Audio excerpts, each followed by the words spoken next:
साथियों सलाम, नमस्ते, सत श्री अकाल और जय भीम जोहार। साथियों, सूर्य नारायण हांसदा की कहानी अपराध की राजनीति से महागठजोड़ की बड़ी ही भयानक, दर्दनाक, क्या कहें, शब्द नहीं दोस्तों, कहानी है। यह ऐसी कथा है जिसके कई चरित्र हैं और जो पार्टी चाल चरित्र में अलग दिखने का दावा करती रही है, वादा करती रही है, दिखाने का ढोंग करती रही है, उसके सारे पर्दे इस कहानी में भी उठने शुरू हो गए। सूर्य नारायण हांसदा, जिसने पहली बार विधानसभा का चुनाव लड़ा बोरियो से 2009 में, उसके बाद 2014, उसके बाद 2019, उसके बाद 2024, चार बार चुनाव लड़ा। और शायद ही कोई राजनीतिक दल है झारखंड का जिससे उसके निकट के संबंध नहीं रहे हों। मैंने पिछले वीडियो में भी आपको बताया था, जिक्र किया था साथियों, कि पहले ऐसा होता था, आज से 3-4 दशक पहले, कि जो अपराधी होते थे, दबंग कहे जाने वाले लोग होते थे, वो राजनेताओं को, पॉलिटिकल पार्टी को चुनाव के समय मदद किया करते थे। उसके बाद लगा इन लोगों को कि भैया ऐसी क्या बात है, हमें क्यों ना चुनाव लड़ें।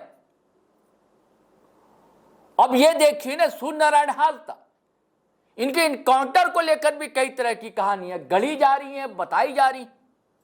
अगर पुलिस के मामलों को समझे तो पुलिस का कहना यह है कि उनकी गिरफ्तारी की गई देवघर में, उसके बाद गोड्डा लाया गया, इसलिए लाया गया कि उसने कबूल किया कि हमारे कुछ और साथी हैं, फला ललमटिया जंगल में रुके हुए हैं और वहां पर कुछ हथियार भी है।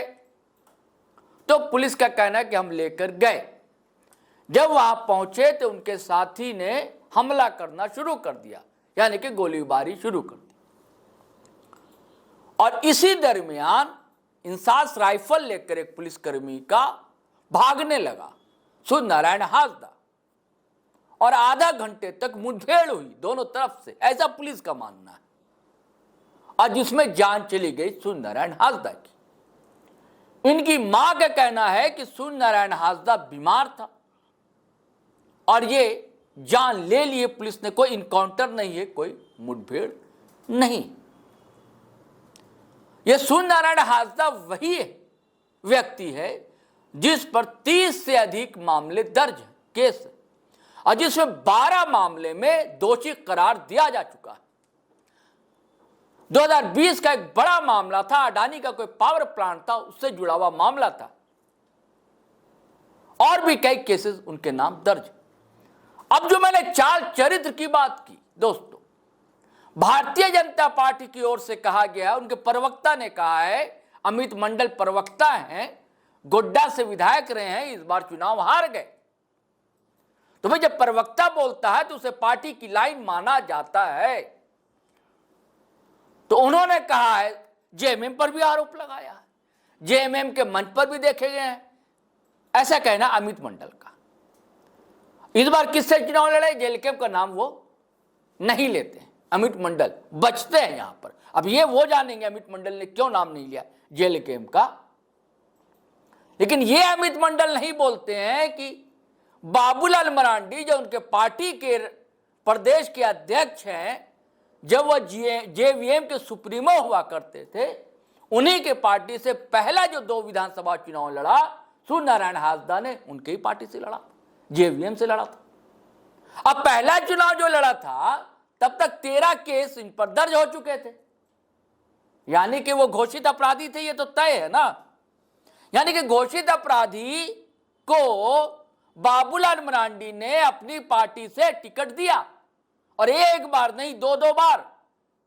और जब भाजपा में शामिल होने के पहले भारतीय जनता पार्टी की टिकट से, उसी बोरियो से सूर्य नारायण हांसदा चुनाव लड़ता है।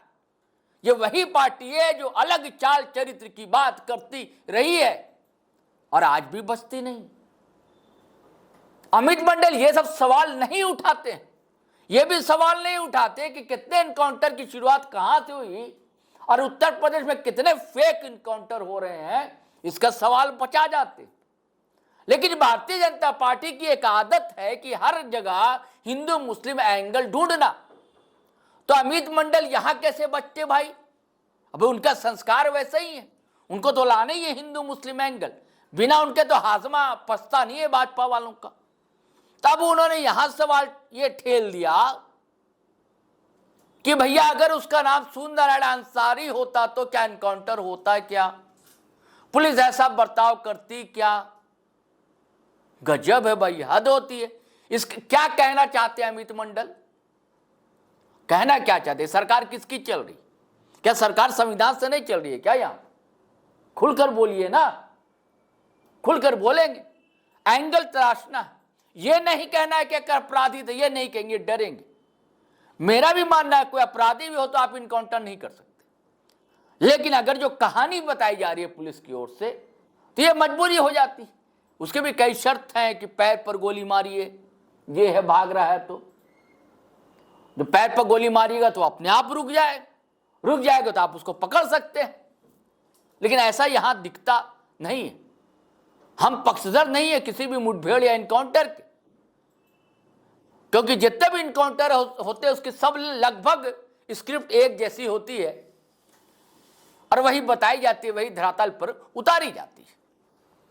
सवाल तो अमित मंडल का, सवाल तो भारतीय जनता पार्टी का कि जब घोषित अपराधी था तो आप कैसे टिकट दे देते हैं भाई? चुनाव कैसे लड़ लेता है? अब सवाल फिर जेल कैंप पर भी उठेगा, इस पर भी उठना जरूरी है।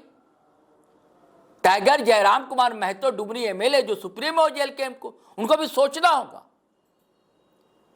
नई पार्टी है, दिक्कतें हैं, लेकिन जल्दीबाजी में कोई निर्णय नहीं लेना होगा तो बदनामी मोल लेनी होगी। अभी नई पार्टी है, वैसे भी कई लोग उनके पीछे हैं भैया छवि धूमिल करने के लिए, तो जेल कैंप से भी चुनाव लड़े। लेकिन इससे पहले तो ये भाजपा में ही थे भाई, भाजपा के नेता कहे जाते थे, यानी कि भाजपा को ये सब पता नहीं था। यही है ना कि भाई 30 केस हैं, 12 केस में दोषी करार दिए जा चुके। आप ये कह सकते हैं ना भाई कि राजनीतिक द्वेष से मामले दर्ज होते हैं राजनेताओं के साथ, लेकिन मर्डर वर्डर एक्सटॉर्शन ये सब के नहीं होते। इन पर तो ऐसे कई मामले थे। सुंदरनारायण हासदा पर गंगा स्नान करके तो नहीं आए ना सुंदरनारायण हासदा।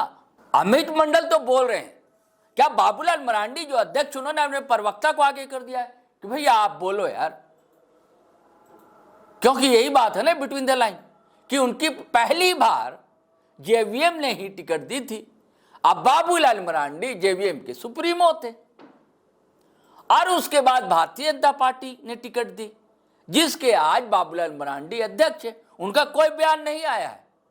हालांकि रांची के एक मोहल्ले में जो घटना हुई हिंद पीढ़ी में, उसका संज्ञान लेते हैं बाबूलाल, उस पर सरकार को घेरने की कोशिश करते हैं। लेकिन सूर्यनारायण हासदा जो उनके दल का रहा, जो उनके जिस नए दल में आया भाजपा उसमें रहा, दोनों दल से चुनाव लड़ा, उस पर चुप्पी साध लेते हैं। लेकिन प्रवक्ता उनके अमित मंडल जरूर बोलते हैं, लेकिन वही एंगल ढूंढ निकालते हैं, जो एंगल उनको रास आता है, जो एंगल भारतीय जनता पार्टी को सूट करता है। लेकिन सवाल तो है इनकाउंटर पे कि ऐसी नौबत क्यों आती है। और आप हर इनकाउंटर को देखेंगे तो एक ही ढर्रे की कहानी दिखलाई देती है, जैसे कि एक ही ढंग की स्क्रिप्ट हो और उस पर सारे किरदार एक्ट कर रहे हो। चलिए साथियों, आज्ञा दीजिए, इजाजत दीजिए, फिर हम नए वीडियो के साथ हाजिर होंगे। लेकिन गुजारिश है कि अगर आपने हमारा वीडियो कभी शेयर नहीं करते हैं तो शेयर कर दीजिए, लाइक कीजिए, कमेंट कीजिए, और चैनल सब्सक्राइब नहीं किया तो जरूर से जरूर कर लीजिए साथियों। आज्ञा दीजिए, इजाजत दीजिए। जय हिंद, जय भारत।